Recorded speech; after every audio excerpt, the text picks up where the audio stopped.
तो आज की आपाधापी भरी ज़िंदगी में जब हमें रेडी टू ईट फूड की बहुत ज़्यादा ज़रूरत होती है, ऐसे में फूड प्रोसेसिंग टेक्नोलॉजी एक बेहतर करियर ऑप्शन भी साबित हो सकता है।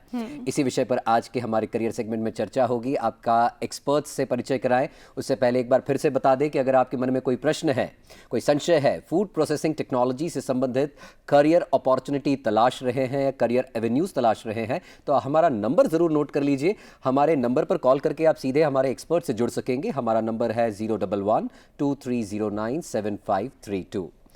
तो अब समय हो गया है कि हमारे एक्सपर्ट से दर्शकों का परिचय करा दें। अंशु, चलिए मिलकर स्वागत करते हैं पहले हमारे आज के गेस्ट का, experts in food exports products.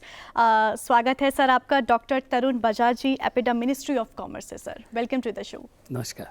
और दूसरे गेस्ट सीधे जौनपुर से हमारे साथ जुड़े हैं, assistant commissioner food and drug administration Shri Devashish Upadhyay ji. Devashish ji, आपका बहुत स्वागत है डीडी मॉर्निंग शो में।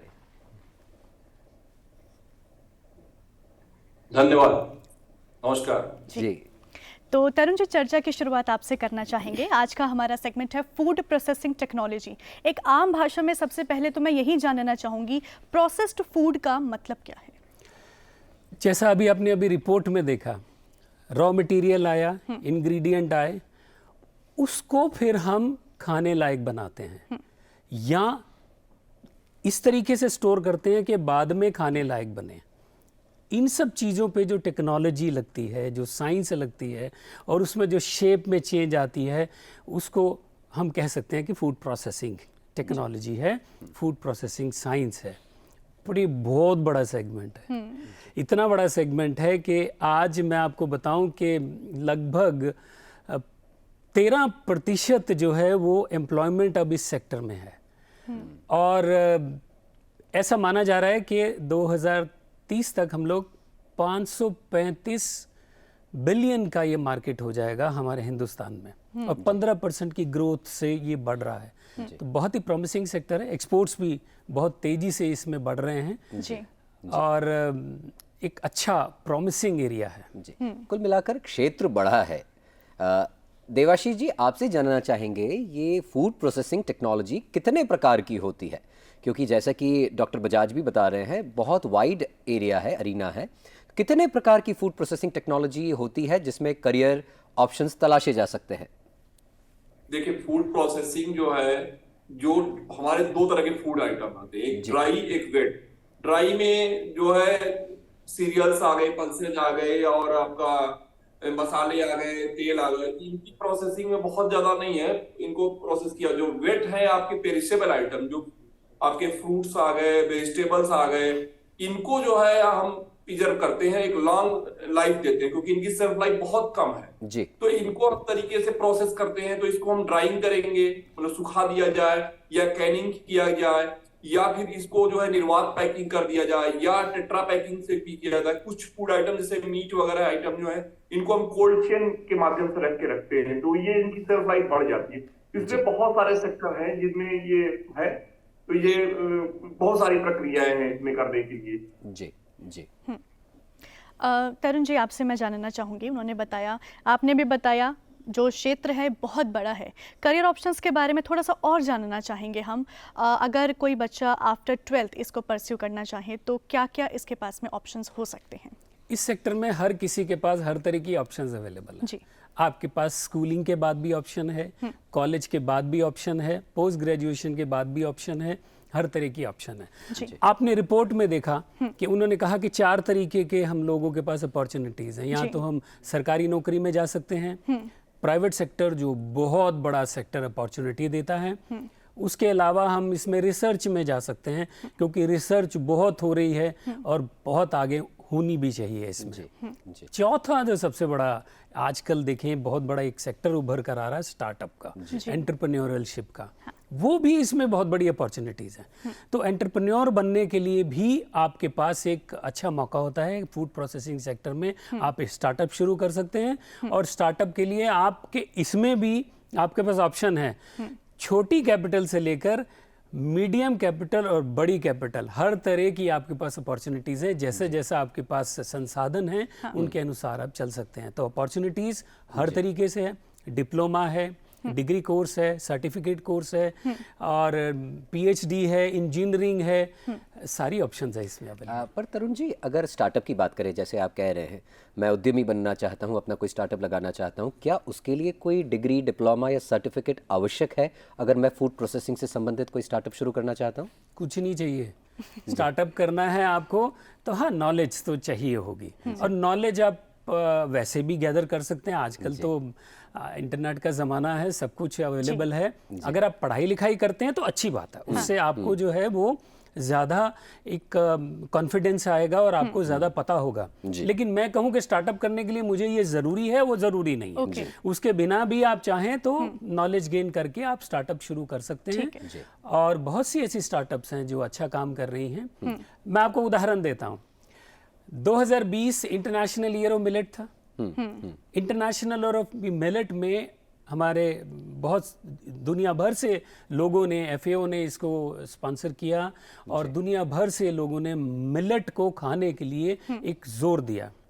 हिंदुस्तान में 500 से ज़्यादा प्रोडक्ट्स डेवलप हुए मिलेट के, जो कि सोचा जाता था कि शायद आटा है या मिलेट को कुछ ही तरीके से खाया जा सकता है। 500 से ज़्यादा हुए, और करीब इसमें 700 से 800 स्टार्टअप्स आ गई हैं, और उन्होंने आगे हर किसी ने कम से कम 5 से 10 एम्प्लॉयमेंट दी है। अब आप समझ सकते हैं कि कितना बड़ा एक ही सेक्टर, मैं अभी मिलेट की बात कर रहा हूँ, उसने ही कितना बड़ा अवेन्यूज दे दिया स्टार्टअप्स के लिए, जॉब के लिए, और आगे जो है हमारी इकोनॉमी में भी बढ़ाने के लिए। हेल्थ को तो हुआ ही फायदा। जी जी। तो सर, आपने बताया कि क्वालिफिकेशन की, मतलब डिग्री की ऐसे हमें कोई ज़रूरत नहीं है, लेकिन अगर अपना स्टार्टअप करना चाहते हैं तो क्या कोई लाइसेंस की ज़रूरत है कुछ नहीं चाहिए स्टार्ट करने के लिए? कुछ नहीं चाहिए। ओके। मन में भावना होनी चाहिए, विजन सही होना चाहिए, और उस विजन के साथ हाँ, होमवर्क प्रॉपर चाहिए। जी। होमवर्क अगर अच्छा नहीं होगा तो गड़बड़ हो जाएगी। और रिस्क टेकिंग कैपेबिलिटी पर वो तो हिम्मत तो जाहिर सी बात है किसी भी उद्यमी के लिए आवश्यक है। चाहिए। जी देवाशीष जी, आप पर आना चाहेंगे। छोटा सा मैं, सॉरी बात इनकम्प्लीट रह जाएगी, लेकिन स्टार्टअप होने के बाद उसको स्टार्टअप के अंदर रजिस्टर करा लेने से फायदा होता है। MSME में भी रजिस्टर करा लीजिए, स्टार्टअप इंडिया में भी रजिस्टर करा लीजिए, DPIIT है उसके अंदर रजिस्टर जब करा लेंगे तो आपको बहुत सी फैसिलिटीज मिलती हैं, बहुत सी कंप्लाइंसेस से छुटकारा भी मिलता है। जी जी। देवाशीष जी, आप पर आना चाहेंगे। डिग्री अगर करना चाहता हूँ, डिप्लोमा करना चाहता हूँ, एलिजिबिलिटी क्राइटेरिया क्या होगा? सब्जेक्ट्स मेरे 10+2 में क्या होने चाहिए? साइंस, कॉमर्स, ह्यूमैनिटीज़, और कौन सी एंट्रेंस एग्जाम अगर मुझे देनी है किसी डिप्लोमा या डिग्री प्रोग्राम के लिए, तो वो क्या कुछ होंगी? देखिए, अगर जो साइंस और एग्रीकल्चर बैकग्राउंड के जो बच्चे हैं जी, 10+2 में साइंस है, एग्रीकल्चर है, होम साइंस वालों को भी अपॉर्चुनिटीज है जी, तो वो बच्चे अगर बढ़िया करना चाह रहे हैं तो बीटेक करें IIT JEE से। इसके अलावा भी कई संस्थान है, राष्ट्रीय खाद्य प्रौद्योगिकी उद्यमशीलता प्रबंधन संस्थान दिल्ली है, IFTRI मैसूर है, नेशनल डेयरी टेक्नोलॉजी करनाल में भी है, और एक हमारे यूपी में बहुत अच्छी संस्था है, राष्ट्रीय खाद्य प्रसंस्करण प्रौद्योगिकी संस्थान लखनऊ में। यहाँ से आप BSc BTech के कोर्स कर सकते हैं। इसके अलावा प्रधानमंत्री कौशल विकास योजना के अंतर्गत भी 6 महीने से लेके 1 साल के कोर्स चलाए जा रहे हैं। और सबसे बड़ी चीज जो मान लीजिए जैसे पढ़ने की स्टूडेंट स्थिति में नहीं, जैसे बूढ़े लोग हो गए या बड़े हो गए, जो युवा हो गए, उनके लिए भी हमारे जो प्रदेश में उद्यान विभाग, उद्यान और खाद्य प्रसंस्करण विभाग द्वारा 15 दिन से लेके 30 दिन तक की ट्रेनिंग दी जाती है जी। वो ट्रेनिंग करके भी अपना स्टार्टअप स्टार्ट कर सकते हैं। अभी सर ने बताया कि स्टार्टअप के लिए लाइसेंस की जरूरत नहीं, कई लाइसेंस है, जैसे आपका MSME में कराना होगा रजिस्ट्रेशन। फिर सबसे जरूरी, जैसे ही वो प्रोडक्शन करके जब मार्केट में सेल करने जाएंगे, उनको FSSAI का लाइसेंस देना मस्ट होता है, अनिवार्य होता है। अगर उनका टर्नओवर बहुत ज्यादा है तो GST में भी रजिस्ट्रेशन कराने पड़ेंगे, तो इनके बिना वो नहीं कोई कारोबार कर सकते हैं, उनके खिलाफ कार्रवाई होगी। तो ये लाइसेंस उनको MSME के करेंगे, तो MSME में रजिस्ट्रेशन कराएंगे तो उनको गवर्नमेंट अनुदान भी देगी। खाद्य प्रसंस्करण विभाग भी द्वारा, हमारा प्रधानमंत्री के द्वारा बहुत इस पे फोकस किया जा रहा है सरकार द्वारा, इसमें अनुदान दिए जाए, और किसान जो है कि स्वावलंबी बने। ये किसान से कृषि से जुड़ा सेक्टर है, तो मतलब लीगल कंप्लायंसेस का तो ध्यान रखना होगा। जैसे आप GST की बात कर रहे हैं, GST हो गया, या food safety standards authority of India का लाइसेंस की अगर बात करें, चूंकि फूड प्रोडक्ट्स इन्वॉल्व है। तरुण सर, इसी पर जानना चाहेंगे कि जो MSMEs हैं, जो छोटे स्टार्टअप्स हैं, वो अपने आप को रजिस्टर करवा लेते हैं, तो शासन के द्वारा या क्या क्या स्कीम्स उपलब्ध हैं, क्या क्या इंसेंटिव्स उपलब्ध हैं ऐसे एमएसएमईज को जो फूड प्रोसेसिंग टेक्नोलॉजी में आगे आना चाहते हैं? इंसेंटिव्स तो हैं, जैसे कि वो जो प्रोसेसिंग एमएसएमई के जो स्कीम्स हैं उसके तहत उनको अपना प्रोडक्ट प्रमोशन करने के लिए उनको स्कीम मिलती है। बाहर विदेशों में जाते हैं तो उसमें प्रमोशन के लिए उनको इसमें सहायता मिलती है जी। वैसे भी इस एमएसएमई के तहत जाने में सहायता तो है ही, और सबसे बड़ी बात यह है कि आप चूंकि नए स्टार्टअप हैं, बहुत सी कंप्लाइंसेस आपको उतनी नहीं पता होती और ना ही इतने रिसोर्सेज होते हैं कि आप उन कंप्लाइंसेस को पूरा करें। तो सबसे बड़ा रिलीफ ये है कि उन कंप्लाइंसेस में, बहुत सी कंप्लाइंसेस में आपको रिलीफ है, या एक स्पैन बड़ा हो जाता है। जैसे एक किसी चीज को अगर 15 दिन में कंप्लीट करना है तो आपको 45 डेज मिल गया। सिंगल विंडो फैसिलिटी जो कहीं से एक वन स्टॉप सोल्यूशन हो, वो तो है ना, DPIIT की सिंगल विंडो है जिसमें आप जा सकते हैं और उसमें आपको ये सारी चीज़ें उपलब्ध हो जाएंगी। उनकी वेबसाइट पर ये सारी चीज़ें उपलब्ध हैं। जी।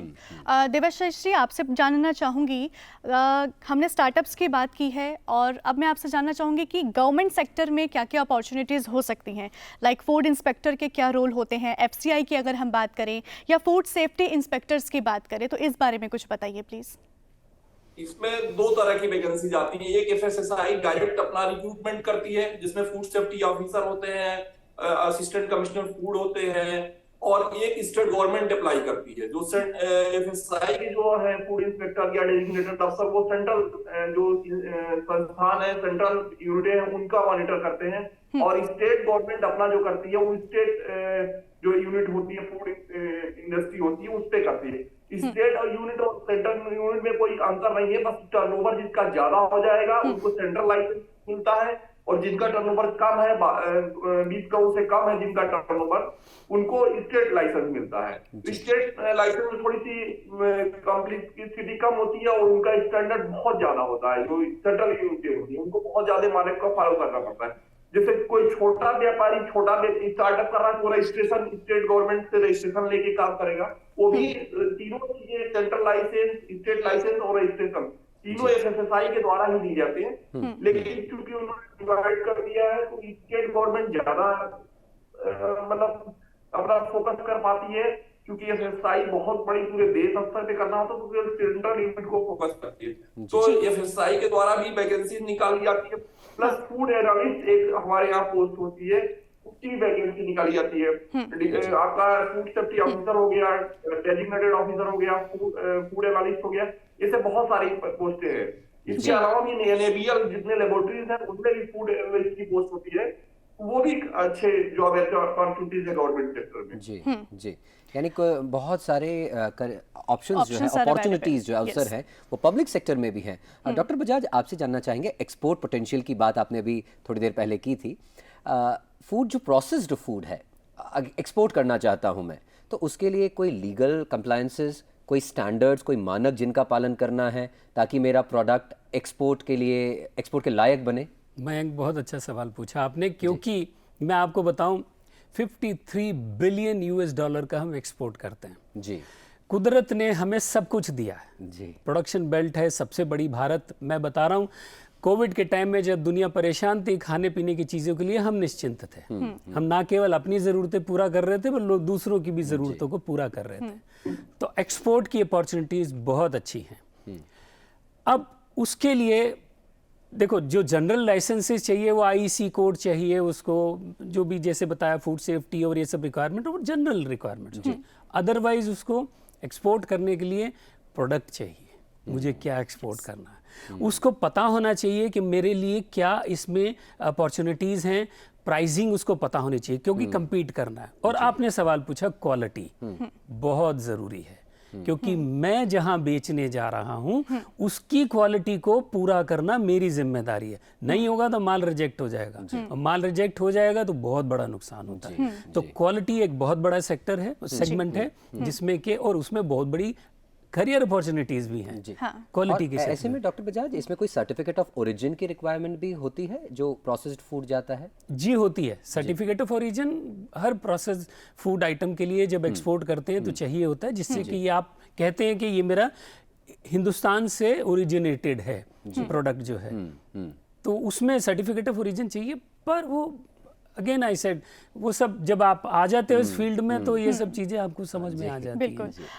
डॉक्टर बजाज, एक और चीज़ जानना चाहूँगी कि इस फील्ड में काफ़ी अलग अलग ब्रांचेज हैं, जैसे फूड इंजीनियरिंग, फूड केमिस्ट्री, या बात करें फूड पैकेजिंग, जैसा कि हमने एबी क्लिप में भी देखा था। इस बारे में बताइए, फूड पैकेजिंग टेक्नोलॉजी में क्या स्कोप है, क्या करियर एवेन्यूज हो सकते हैं? बहुत अच्छा सवाल पूछा आपने।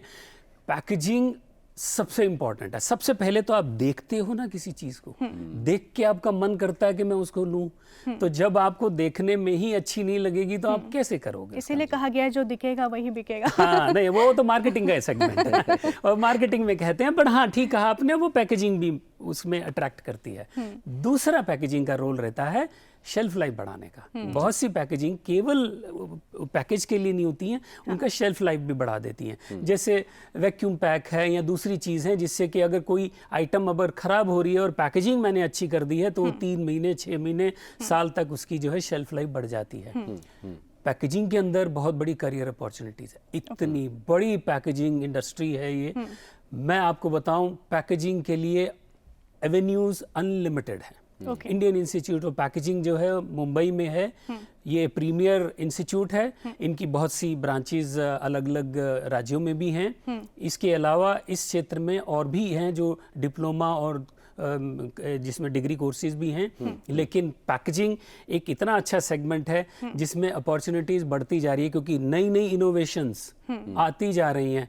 और हर तरीके के जो आज रिटॉट पैक है, केन्ड पैक है, उसके अलावा आपके पास जो है वो दूसरी ready to eat, ready to cook आपने कैटेगरीज करी, तो उसमें पैकेजिंग के साथ आप पैकेजिंग इतनी खूबसूरत बना देते हो कि चीज़ वही है जी, लेकिन आपने पैकेजिंग खूबसूरत बना दी तो उसके प्रीमियम पे आप उसको बेच सकते हो। जी जी। देवाशीष जी, आप पर आना चाहेंगे। ऑर्गेनिक फार्मिंग की अगर बात करें, क्योंकि फूड प्रोसेसिंग की बात निकली है, ऑर्गेनिक फार्मिंग, ऑर्गेनिक प्रोडक्ट्स, उसमें भी एक्सपोर्ट का काफ़ी पोटेंशियल है।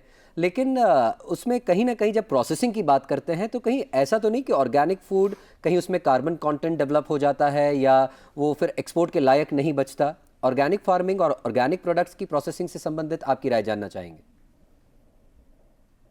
और देखिए, जब बीमारियां बढ़ रही तो ऑर्गेनिक फार्मिंग की बहुत डिमांड हो रही है। हालांकि अपने देश में अभी बहुत ज्यादा इस पे काम हो नहीं रहा है, क्योंकि उसमें प्रोडक्शन जो उत्पादन है, उत्पाद जो है बहुत कम मिल रहा है, इससे किसानों को बहुत ज्यादा फायदा नहीं हो रहा है जी। और बहुत सारे चीजें इस पे रिसर्च चल रहे हैं अभी, लेकिन आने वाले भविष्य में इस पे बहुत ज्यादा कैरियर विकल्प है, इस पे काम होंगे।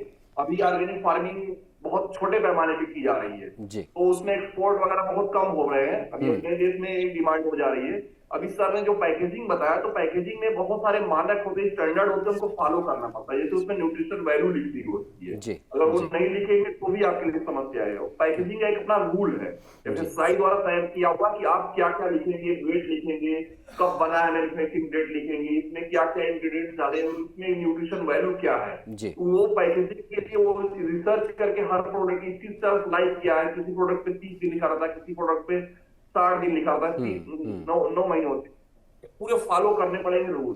पैकेजिंग 100 पीस बनाने को मेन, और फिर जिस आइटम में आप पैक कर रहे हैं वो फूड ग्रेड है या नहीं, पॉलिथीन में कर रहे हैं वो फूड ग्रेड है नहीं, और फिर उस आइटम पे पैक करने के बाद उस पर रिसर्च किया जाता है कि कितने दिन तक इसकी शेल्फ लाइफ है जी। मेन चीज ये पैकेजिंग का जी। देवाशीष जी, चूंकि ऑर्गेनिक प्रोडक्ट्स की बात चल रही है और डॉक्टर बजाज भी हैं जो कि एक्सपर्ट हैं, तो डॉक्टर बजाज आपसे भी इस विषय में थोड़ा सा आपका राय जानना चाहेंगे, आपका चिंतन जानना चाहेंगे कि ऑर्गेनिक फूड जब प्रोसेस किया जाएगा तो फिर क्या वो ऑर्गेनिक बचेगा? क्या उसमें कार्बन कंटेंट डेवलप हो जाए या किस प्रकार से उसकी प्रोसेसिंग की जाती है? आपको मैं बताऊं, ऑर्गेनिक एक बहुत अपकमिंग सेगमेंट है। हर कोई जो है अब नेचुरल और ऑर्गेनिक फार्मिंग और उसकी प्रोसेसिंग की तरफ भी आ रहा है। $1 बिलियन का एक्सपोर्ट हम लोग कर चुके हैं। थोड़ा सा भी डाउन हुआ है because of some technical reasons, उसका और कोई रीज़न नहीं है। पर ऑर्गेनिक के लिए, और अब मैं बताऊं, करीब 14 लाख फार्मर्स इसके साथ जुड़े हुए हैं आज की तरफ। पूरे हिंदुस्तान में तरह तरह की ऑर्गेनिक फार्मिंग हो रही है और प्रोसेसिंग हो रही है। ऑर्गेनिक है क्या? एक प्रोसेस सर्टिफिकेशन होता है। आप आलू नॉर्मल कन्वेंशनल आलू और ऑर्गेनिक आलू देख के नहीं बता सकते कि ऑर्गेनिक है या दूसरा है। एक प्रोसेस सर्टिफिकेशन है, थर्ड पार्टी उसका सर्टिफिकेशन करती है कि हाँ इसमें प्रोसेस जो है वो फॉलो किया है, केमिकल फर्टिलाइजर्स पेस्टिसाइड्स और इस्तेमाल नहीं किए गए हैं। तो पूरा जो एक सर्टिफिकेशन का प्रोसेस है उसको करते हुए वो सर्टिफाई करते हैं। यही प्रोसेस प्रोसेसिंग में भी आता है। तो प्रोसेसिंग में भी देखा जाता है कि उसमें जो प्रोसेसिंग हो रही है उसमें कोई ऐसा केमिकल या दूसरी चीजें जो कि प्रोसेसिंग में, ऑर्गेनिक प्रोसेसिंग में परमिटेड नहीं है, वो इस्तेमाल तो नहीं हो रहा। तो उसका भी सर्टिफिकेशन होता है। और उसके बाद आज मैं आपको बताऊं, ready to eat, ready to cook food organic भी अवेलेबल है। तो ये भी सेगमेंट जो है बहुत अच्छा आ रहा है। जो इस फील्ड में आना चाहते हैं वो भी सोच सकते हैं। इसमें सर्टिफिकेट कोर्स भी होता है ऑर्गेनिक फार्मिंग में, डिप्लोमा भी है और इसमें डिग्री भी है। इग्नू की तरफ से एक बहुत बड़ा सर्टिफिकेट कोर्स भी इसमें इम्प्लॉयड, क्योंकि वो हमने एपिडा नहीं स्पॉन्सर किया था, जो कि ऑर्गेनिक फार्मिंग का एक बहुत बड़ा कोर्स है। लोग इसमें काफी रुचि ले रहे हैं इसको। तो कुल मिला के अपॉर्चुनिटीज बहुत हैं, डिप्लोमाज हैं, सर्टिफिकेट्स हैं, डिग्री भी बच्चे परस्यू करके अपना एक बहुत बेहतरीन इसमें करियर बना सकते हैं। जी हाँ, ऑर्गेनिक फूड की जैसे बात की, एक्सपोर्ट पोटेंशियल भी है, गुणवत्ता भी कायम रहेगी और ये आपके लिए करियर अपॉर्चुनिटी के तौर पर भी एक बहुत ल्यूक्रेटिव ऑप्शन हो सकता है। आप दोनों ही गेस्ट आज हमारे कार्यक्रम में जुड़े और फूड प्रोसेसिंग टेक्नोलॉजी के विषय में इतनी महत्वपूर्ण जानकारी साझा की। डॉक्टर बजाज, आपका बहुत बहुत धन्यवाद। मुझे बहुत अच्छा लगा जी। साथ ही देवाशीष जी, आपका भी जौनपुर से सीधे जुड़ने के लिए बहुत बहुत धन्यवाद, आभार।